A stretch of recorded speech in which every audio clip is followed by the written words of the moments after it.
भगवान कह रहे हैं कि ऐसा न समझो कि ज्ञानी ही मुझे प्रिय है और तो सब बेकार। कह रहे नहीं, उदारा सर्व एवैते, ये जो आर्त है, ये जो जिज्ञासु है, अर्थार्थी है, ये बड़े उदार हैं। कैसी कैसी करुणा है। भला मांगने वाला उदार कैसे हो सकता है, लेकिन ये अति उदार भी सुंदर, ये ऐसे प्रिया प्रीतम है, ऐसे महामहिम है कि इनके दरबार में जो मांगा तो उसको उदार कहते हैं। बड़ा उदार है, बड़ा लाडला बच्चा है, इधर उधर ना भटक कर सीधे हमसे कह रहा है। प्रभु का प्यार देखो। हम भटक रहे हैं अज्ञान की धरा में, प्रभु सत्संग के द्वारा हमारे हृदय का मोड़ कर रहे हैं अपनी तरफ। उनको जरूरत नहीं है हमारे मंगल के लिए। ये जो उदार भक्त हैं, पर इनमें जो प्रेमी भक्त हैं, मेरे से प्यार करते हैं और कुछ नहीं चाहते हैं, मैं कैसे बताऊं, वो मेरी आत्मा है, वो मेरा स्वरूप है, ऐसा मेरा मत है। जो कुछ यहां दिखाई दे रहा है वो सब है प्रभु ही, पर जब तक त्रिगुणात्मिका माया का हमारे अंतःकरण में प्रभाव है तब तक हम अनुभव नहीं कर पाएंगे। जब त्रिगुणातीत अवस्था जागृत होती है तभी भगवदानंद का साक्षात्कार होता है। प्रभु का नाम, प्रभु का रूप, प्रभु की लीला, प्रभु का धाम, ये त्रिगुणातीत अवस्था है। जो इसी में रमण करता रहता है वो निस्त्रिगुण्य हो जाता है। जिसको एक बार भगवदानंद की अनुभूति हुई, फिर अंतःकरण धर्म से वो ऊपर उठ जाता है। संसार का मनन चिंतन, संसार का आकर्षण, भोगों की दास्ता, ये सब खत्म हो जाती है। प्रभु ने कहा है कि वैसे तो मेरा सिद्धांत है ये, यथा माम प्रपद्यन्ते तास तथैव भजाम्य हम, मुझे तुम जैसे भजोगे वैसे मैं तुम्हें भजूंगा। श्री भगवान ये सिद्धांत कह रहे हैं, पर यहां बड़ा दुलार भरा उन्हीं के वचन की, उदारा, ये बड़ा उदार है जो मेरे दरबार में आकर के अपनी कामना की पूर्ति चाहता है। संतों ने तो निषेध किया है, क्योंकि वो इनके रहस्य को जानते हैं। भला सच्चिदानंद प्रभु के सन्मुख होकर के विषय भोग मांगना कितनी निंदनीय बात है। प्रभु को नामा, अरे परम पद जब ध्रुव जी को मिला तो उनको ग्लानि हो गई, कैसे प्रेम रस से भरे हुए श्रीअंग वाले प्रभु की दास्ता ना मांगकर मैंने परम पद मांग ली। अब क्या होगा? अब तो प्रभु ने तथास्तु कह दिया, ऐसा ही हो, तुम्हें जो चाह थी वो तुम्हें प्राप्त हो। ये चाह ने मुझे गिरा दिया। परम पद में आरूढ़ होने पर उनको अनुभव हुआ मैं गिर गया, प्रभु की दास्ता से चूक गया। निरंतर प्रभु के समीप रहता, इनके मुख माधुरी का दर्शन करता और इनकी सेवा सुख में निमग्न रहता, इससे बड़ा क्या सुख। ये अब अनुभव हुआ। सोचा कि चूक हो गई। कैसे चूक हो गई? बहुत काल सत्संग नहीं हुआ, इसलिए वो बात चुभ गई कि मुझे ऐसा पद प्राप्त करना है कि सब आश्चर्यचकित हो जाए। तो इसीलिए प्रभु से कहा, प्रभु जो चाह थी वो पूरी कर दी, पर एक बात और मांग रहा हूं, मुझे अपने प्रेमी भक्तों का संग दीजिए, क्योंकि मुझे मांगना ही नहीं आया। अगर प्रेमी भक्तों का बहुत काल तक संग हुआ होता तो हम आपका प्रेम मांगते, आपकी अविरल भक्ति मांगते, आपके श्रीअंग की सेवा मांगते। ये जो प्रभु से चाह की जाती है, संतों ने इसे पसंद नहीं किया, जो प्रेमी जन, पर भगवान उसका भी स्वागत करें। आओ आओ, तुम आओ तो हमारी तरफ आओ। कितने कृपालु हैं, हम सब इनकी कृपा को नहीं देख पा रहे हैं। प्रभु कहते हैं किसी भी तरह से तुम मेरे से संबंध जोड़ तो लो, तुम्हें बेपरवाह कर दूंगा। किसी भी तरह से, धन की चाह से, संकट निवृत्ति से, किसी भी कामना से। कामाद द्वेषाद भयाद स्नेहाद यथा भक्तेश्वरे मनः आवेश तदघम हित्वा वह वस्तद गतिम गताः। काम से, द्वेष से, भय से, स्नेह से, किसी भी भाव से यदि प्रभु का अपनापन स्वीकार कर लिया जाए, मेरे स्वामी अब मेरी बात आपसे ही बनेगी। कहते एक नहीं अनेक जन परम पद में आरूढ़ हो गए। जैसे भक्त भक्ति से भगवान को अधीन कर लेता है, वैसा सुख इनको वर्तमान में तो नहीं मिलता। अब भगवान से द्वेष करेगा, और एक है कि स्नेह में भरकर उनको भोग लगा रहा है, नाम कीर्तन कर रहा है, नाच रहा है, उसको जो वर्तमान में सुख मिल रहा है, उसको जो द्वेष से भज रहा है, उसको थोड़ी अनुभव में आएगा इस सुख, पर परिणाम सबका एक ही होगा। कितने कृपालु, कितने कृपालु। काम से, किसी भी कामना से, प्रभु है ना, स्वामी है, अखिल कोटि ब्रह्मांडों के अधीश्वर है, सर्वलोक महेश्वर है, किसी भी कामना से वही परम पद देंगे। वो वस्तु तो देंगे ही, परम पद दे देंगे। यदि इनके सिवा और किसी से, जैसे कोई भी बड़ा से बड़ा देवता है, वो विधि विधान देखेगा आपका, अगर विधि में त्रुटि है तो आपका अनुष्ठान सफल नहीं होगा। सांगोपांग अनुष्ठान होना चाहिए और उसी के अनुसार आपको फल देगा। आप जहर मांगो तो जहर दे देगा, जो मांगो वो आपकी जितना तपस्या है, जितना साधन है, उसमें अगर त्रुटि है तो नहीं मिलेगा। सांगोपांग अनुष्ठान हो, फिर जो चाहोगे दे देगा। पर हमारे प्रभु ऐसा नहीं करते, जो चाहोगे नहीं देंगे। तुम्हारा जिसमें मंगल होगा वही देंगे, अन्यथा नहीं देंगे। और त्रुटि हो जाने पर भी तुम्हारी अनुष्ठान की वृत्ति से फल नहीं देंगे। तुमने प्रभु के लिए प्रयास किया, अपनी कामना पूर्ति के लिए, प्रभु को वो इस बात पे रिज के अनुष्ठान से भी बढ़कर दे देंगे। इस राशि को सब कोई नहीं जानता, इसीलिए जल्दी प्रभु की शरण में नहीं होता। ये ऐसा करुणा में दरबार है, कहीं नहीं सुना, कहीं नहीं देखा। एक श्री हनुमान जी महाराज की सिद्धि कर रहे थे, बताया भी है सत्संग में, भीमसेन उनका नाम था, और थे भी बहुत बलवान।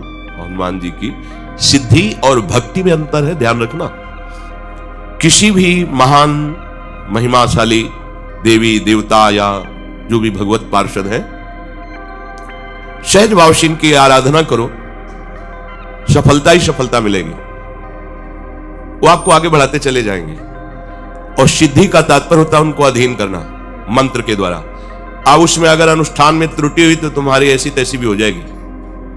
परम कृपालु श्री हनुमान जी महाभागवत हैं। आप खूब भगवान के चरित्र सुनाइए, उनको नाम जप कीजिए, उनकी सेवा कीजिए। बड़ी से बड़ी त्रुटि हो जाने पर आपका मंगल नहीं होगा, मंगल भवन तक पहुंचा देंगे।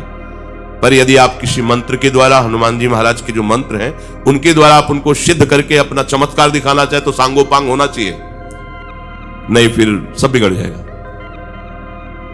अब बहुत काल तक नियम निष्ठा में रहना कठिन होता है। उस समय बाल्यावस्था थी, अभी सुना था कि एक गांव पास में वो ब्राह्मण घर में जन्मे थे और मंत्रों का उनको ज्ञान था। अनुष्ठान हनुमान जी का कर रहे थे सिद्धि का। खंबे में बांधे गए, देख रहे जंजीर से, लोहे की जंजीर से खंबे में बांधे, ऐसे पेशाब करते, ऐसे डालते, ऐसे फेंकते, पागल है। महाशक्ति संपन्न श्री हनुमान जी को मंत्र के द्वारा तुम अधीन करके अपनी कामनाओं की पूर्ति। आप उनकी सेवा करो, सियाराम नाम का कीर्तन सुनाओ, प्रभु के चरित्र सुनाओ। स्वयं अष्ट सिद्धि नौ निधि के दाता है वो कृपा कर देंगे। एक से एक सिद्धि आप में प्रकट, उनको अधीन प्रेम से किया जा सकता है। आप शक्ति के द्वारा तो फिर सांगोपांग पास होना पड़ेगा। एक बहुत बड़े महात्मा के गुरु भाई, वो श्री आद्याशक्ति त्रिपुर सुंदरी भगवती की उपासना की, श्री राधा बाबा ने भी की, पर उनकी प्रसन्नता के लिए किया राधा बाबा ने, कोई मांग नहीं की। आपकी कृपा से श्री कृष्ण हमें प्रीतम रूप में प्राप्त हो। गोपी जनों ने भी आद्याशक्ति कात्यायनी की उपासना बाबा ने भी की, पर वो इस भाव से नहीं कर रहे थे, वो दैवी शक्ति को सिद्ध करने की भावना से कर रहे थे। और बहुत सावधानी, वो जो बड़े महात्मा थे उन्होंने उनको कहा कि देखो आप आग में कूदने जा रहे हो, मां भाव से करोगे तो दुलार करते हुए सारी कामनाएं पूर्ण करती रहेंगी, और शक्ति को अधीन करने की बात सोचोगे तो आपको कसौटी में कसना पड़ेगा। तो काम तैयार है। बहुत अल्प दूध लेकर के मंत्र का जाप, उतने ही मंत्रों का हवन, और उस भवन में किसी का प्रवेश नहीं, बड़ी सावधानी से कर रहे थे। जब उनकी सिद्धि का समय आया तो एक मक्खी उनके आसपास घूमी। माता जी का एक नाम भ्रामरी है। इतनी भनभनाट पैदा हुई कि दिमाग कहना कंट्रोल के बाहर हो गया, क्योंकि दैवी शक्ति थी।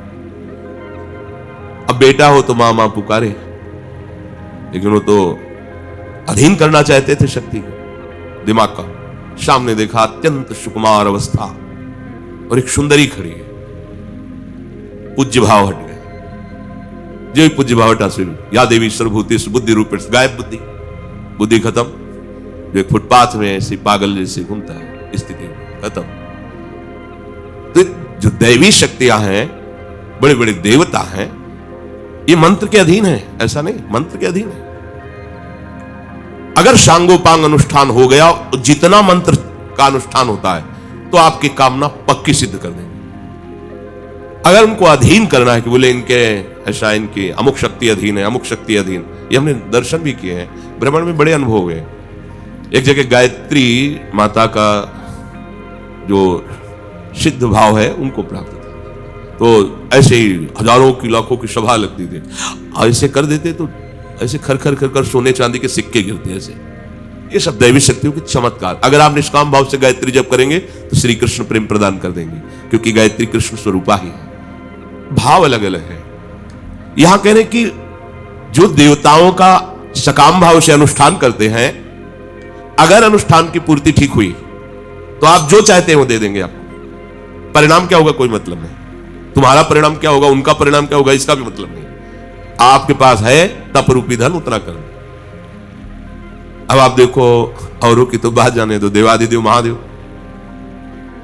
वो असुर शकुनी पुत्र वृकासुर, नारद जी से पूछा ऐसा कोई देवता बताओ जो झटपट सिद्ध हो जाए, प्रसन्न हो जाए, हमें वरदान दे दे।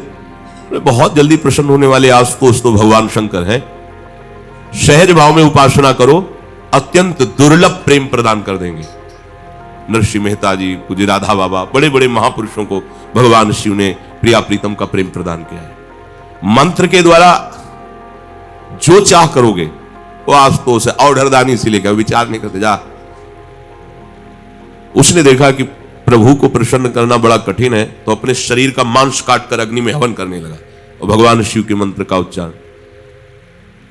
भगवान शिव प्रकट हुए और कहा, काहे भाई ऐसा कष्टप्रद कार्य कर रहे हो, हम तो एक अंजुलि जल में प्रसन्न हो जाते हैं, क्या चाहिए? बोले महाराज जिसके ऊपर हाथ रख दो वो भस्म हो जाए। अगर हरि से ऐसा मांगते तो डांट कर हरि अंतर ध्यान हो जाते हैं, जिसके ऊपर हाथ रख दे ऐसा। पर वो तो आशुतोष और डरदाली मगन रहते हैं हरि प्रेम में, दुनिया से मांग जाओ तथास्तु। उसने सोचा परीक्षा पहले गुरु से ही करनी चाहिए, इन्हीं के ऊपर हाथ रख देते भस्म हो जाएंगे तो कैलाश का वैभव हमारा हो गया। वो बुद्धि होती है। भगवान शिव भागे, भगवान शिव अपने ही वरदान से। अब वो भगवान शिव के जब देखा कि अब उसको आसुरी शक्ति से वो भी संपन्न था, भगवान जैसे भागते वैसे वो पीछे भागता, वो सोचा बचा सकते हैं तो इस संकट से, भगवान शंकर इस संकट से अगर बचा सकते हैं तो श्री हरि बचा सकते हैं। अंदर से चिंतन किया, हरि संभालो आके, तो बस बीच में ही प्रकट हो गए। प्रणाम वृकासुर जी, हमें कौन प्रणाम को, प्रभावशाली भगवान के वचन, इनके पीछे भग रहे हो? हाँ हाँ, क्यों? इन्होंने वरदान दिया है कि जिस पर हाथ रख दोगे भस्म हो जाएंगे, तो हम इन्हीं को। अरे बोले तुम्हें विश्वास है? दक्ष ने इनको साप दिया था, इनकी अब बात सत्य नहीं होती। सुनो, हम भी तुम्हारे साथी हैं, तुम अपने ऊपर हाथ रख करके देखो ना, अगर झूठ निकले तो अभी दोनों मिल करके, हाँ ठीक, ये नहीं सोचा कि अगर सत्य हुआ तो। वो भगवान की बात में फंस गया, उसने हाथ रखा, राग का ढेर हो गया। महादेव जी ने लौट कर देखा, अब महाराज बचा लिया, ले तो कहां कहां भागते हो, सब हंसते कि देखो शिव को खेदे हुए। शिव को बोले प्रभु कुछ विचार भी तो कर लिया करो, आप ऐसे ये वरदान दे दिए कि आपको खुद भगाए डोला है, विचार करके वरदान दीजिए। नहीं तो ये आसुर भाव के जन हैं, ये सब साधु जनों को, दैवी संपदावान को, जब आपको ही वरदान दाता को ही भस्म करने की सोच रहा है, प्रभु अगर जिंदा रहता तो क्या न करता। तो उन्होंने कहा प्रभु हम इसलिए अलमस्त रहते कि आप होला, आप संभाल लोगे, सब संभाल लोगे। तो जो देवता जन है वो ये नहीं देखते कि इसमें जगत मंगल होगा कि नहीं, आपका अनुष्ठान सही है, आप जो मांगेंगे वो दे देंगे। पर हमारे हरि ऐसा, प्रभु ऐसा, आप और डबल अनुष्ठान कर लो, उसमें आपका मंगल है तो नहीं देंगे, नहीं देंगे, नहीं देंगे। अनुष्ठान में त्रुटि हो गई है, उसका फल नहीं मिलना चाहिए, जो देवताओं की आराधना में त्रुटि होने पर नहीं मिलता। हरि के अनुष्ठान में ऐसा नहीं होता, मिलेगा। तुम्हारा मंगल होना है ना, वो ये नहीं देखते कि त्रुटि कर दी, गलती कर, नहीं, बच्चा है चल आनंद लो। ये बात कहीं और नहीं मिलेगी। भगवान के दरबार में ये बात है। अगर इसका रहस्य समझ में आ जाता है तो भूल करके भी वो फिर किसी अन्य का आश्रय नहीं लेता। संसार के भोग, रुपए, पैसे, ये प्रत्यक्ष वर्तमान में केवल महत्व बुद्धि होने के कारण है। जैसे हमको 2000 का रुपया दिखाई दे, बहुत आनंद ले, 2000 रुपया। और अगर अभी 1000 के एक बोरा रुपया पड़े हो, 1000 जो पीछे बंद हो गए, एक बोरा पड़े हो, तो रुपया ही तो है, पीछे महत्व तो था उनका, पर सरकार ने उनको अमान्य कर दिया। तो आप क्या वो 1000 के जो बोरा भर पड़े हुए रद्दी कागज से ज्यादा आपकी नजर नहीं होगी? मतलब रुपए का महत्व नहीं आपके अंदर, ध्यान देना। महत्व है उन रुपए से भोग सामग्री मिलती, बस इसलिए महत्व है। ठीक है, भोग सामग्री किसके लिए? इंद्रियां प्रसन्न रहती हैं, मतलब आनंद रहता है। जो चाहो खरीदो, जहां चाहो घूमे आओ, बड़ा जो चाहो पहनो, सोने की चैन वैन ये सब, और शरीर ही नष्ट हो जाएगा प्यारे। तुम्हें मरना है, तुम्हें ध्यान नहीं? अब तुम्हारे मरने का समय, सोने की जंजीर पर जलाई जाए, आपके कफ, पित्त, वायु पीड़ा पहुंचा रहे, प्राण निकलने के लिए तैयार है, और आपके सामने रबड़ी रखी जाए, दुनिया के भोग या फांसी की सजा सुना दी गई, और सोने के हार तुम्हें लादे जाए, तो क्या लगेगा? मिथ्या। क्यों? जब जीवन ही नहीं तो इनका क्या महत्व है? जब विवेक जागृत हो जाता है और श्री कृष्ण प्राप्ति की चाह जग जाती है, तो ब्रह्मादिक के भोग सब विषम लागत, इन भोगों का क्या महत्व है? अज्ञान के कारण ही तो महत्व है। एक ने किसी दैवी शक्ति की आराधना की कि मुझे सोना मिले, और जितना चाहो खूब सोना मिले। मंत्र अनुष्ठान पूर्ति हुई, उसने कहा ठीक है, जहां तुम्हें सोना जमा करना वहां खड़े हो जाओ, हम तुम्हें सोने से। ठीक, वो समझ नहीं पाए, कमरे में किको कमरा लॉक कर दिया और सोना ही सोना इकट्ठा हो गया। 1 दिन, 2 दिन, 3 दिन, फिर उन देवता के चिंतन के प्यास लगी, बोले नहीं सोना यही खाओ, यही है, दूसरी चीज नहीं मिली। बोले बस हमको 1 लोटा जल दे दो, सब सोना हटा दो। 1 लोटा जल दे दो, प्यास से प्राण निकल रहे, ये सोना किस काम का? न भूख मिट पा रही, न प्यास मिट पा रही, किस काम का? नहीं चाहिए मुझे। हर वस्तु निस्सार है, उसमें कोई दम नहीं। आप केवल अहंकारवश, मूढ़तावश उसको महत्व दिए हुए हैं। जब प्रभु के चरणारविंद का महत्व जागता है तो समलुष्टास्म कांचना, पत्थर का टुकड़ा, माटी का ढेला और सोने की थपिया में कोई अंतर नहीं होता। क्या अंतर है? केवल अज्ञान की मूढ़ता है।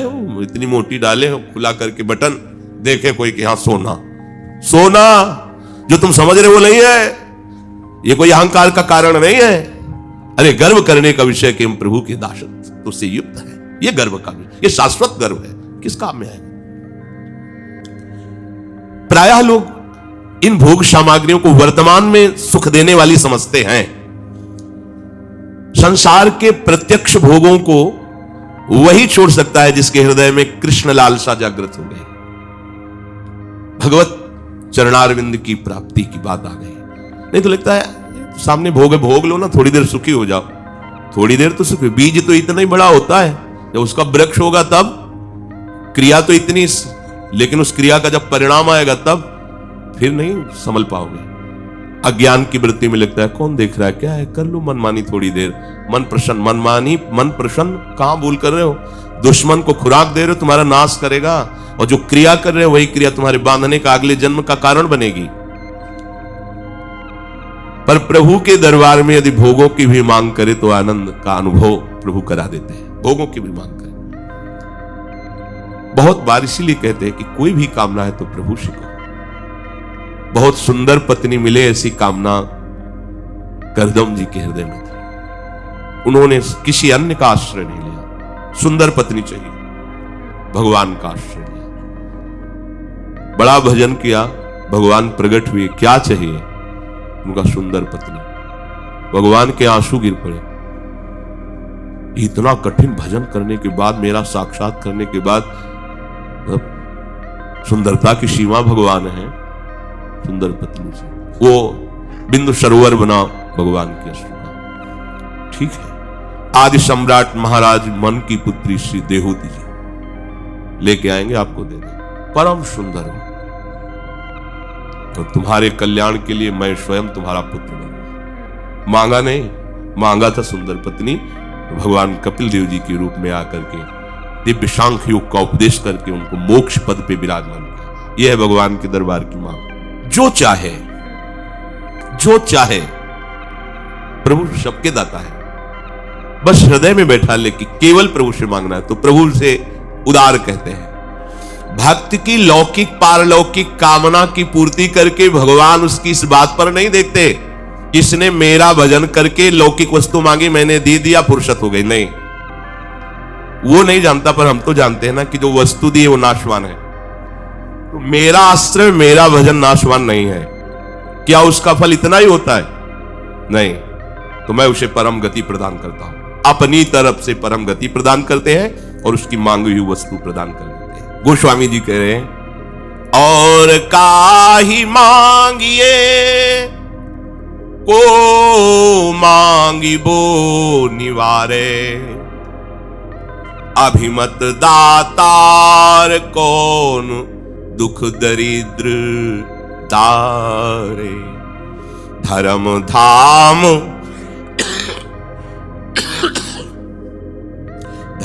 धाम राम काम कोटि रूप रूरो, साहब सब विधि सुजान दान खड्ग शूरो।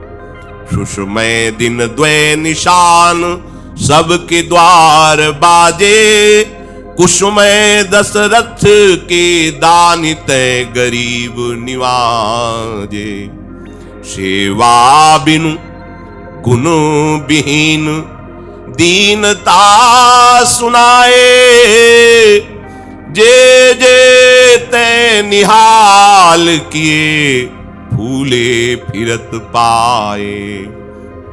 तुलसीदास जाचक रुचि जानि दान दीजै, रामचंद्र चंद्र तू चकोर मोहि कीजै। प्रभु आपकी कृपा से आपके दरबार में आ गया हूं। जैसे तिनका हवा के संयोग से कहीं बड़े स्थान में पड़ जाए, ऐसे अपने लोगों के ऊपर कृपा होगी। नहीं, इस प्रपंच संसार के दलदल से निकल पाना अपने बस की बात नहीं थी, निकाल दिया। अगर संसार से भागे भी तो शरीराभिमान में फंसा हुआ जीव निकल नहीं पाता, प्रभु ही निकालते हैं। प्रभु आपकी कृपा से आपके दरबार तक आ गया। यही सरावत अति कठिनाई, राम कृपा बिनु आई न जाए। गृह कारज दुर्गम जंजाला, ते अति दुर्गम शैल विशाला। ये बड़े बड़े पहाड़ हैं मोह के, काम के, क्रोध के, लोभ के, मद के। इनको पार करके गृहस्थी की बेड़ियों को काट करके इनके दरबार तक कोई आ पावे, बहुत कठिन बात है। बिना इनकी कृपा के इनके दरबार तक नहीं आया जाता। आने का तात्पर्य है अन्य आश्रय त्याग कर भगवद आश्रित होना। अब जब आपके दरबार में आ गया तो किसी और के आगे हाथ फैलाऊं तो आपकी भी बात आ गई। देखो भक्त कितने प्रवीण होते हैं। प्रभु अपनी माया से सबको फंसाए, प्रभु प्रदत्त विवेक से, ज्ञान से प्रभु को फंसा लेते हैं। आपकी कृपा से आपके दरबार में आ गया। अब आपके दरबार में आने के बाद किसी और की तरफ हाथ फैलाना पड़े तो इसमें आपकी भी है, मतलब समझो आप। जब हमारे सर्वलोक महेश्वर प्रभु के दरबार में आने के बाद फिर किसी और के आगे हाथ फैलाना पड़े तो बोले उसने दिया क्या है, इतना बड़ा था, तुम्हारे अंदर अभी कुछ कमी रह गई, मांगना पड़ा। तो इतने बड़े से मांगने के बाद फिर प्रभु, मुझे तो नहीं लगता कि आपके दरबार में आने के बाद किसी के आगे हाथ फैलाना पड़ेगा। पहले ही बात है कि ऐसा दीजिए कि फिर और चाह ना रह जाए, क्योंकि आपके दरबार की है, आपके दरबार की आली निराली शान ये देखी, सखावत खुद तेरी गलियों में भटकते देखा। यहां सुख मारा घूम रहा है क्योंकि सुख सिंधु का दरबार है। यहां का तात्पर्य भगवद आश्रय में फैलाया हाथ जिसने तेरे दरबार में आकर तुझे देते नहीं देखा मगर झोली भरी। सुदामा जी जब वापस हो रहे थे तो कह रहे थे बड़े कृपालु हैं, एक सोने की गिन्नी भी नहीं दी है कि ये भिक्षुक कहीं सुविधा में आकर के हमारा विस्मरण न कर दे। मेरे कृष्ण कितने कृपाल हैं, डूबते चले जाए, एक दिन का भोजन भी नहीं दिया है, मेरे ही आश्रित रहे। बड़े कृपाल, बड़े कृपा। जब पहुंचे तो वहां द्वारिकापुरी जैसी सुदामापुरी खड़ी थी, तुझे देते नहीं देखा मगर झोली भरी दे, निहाल कर दिया।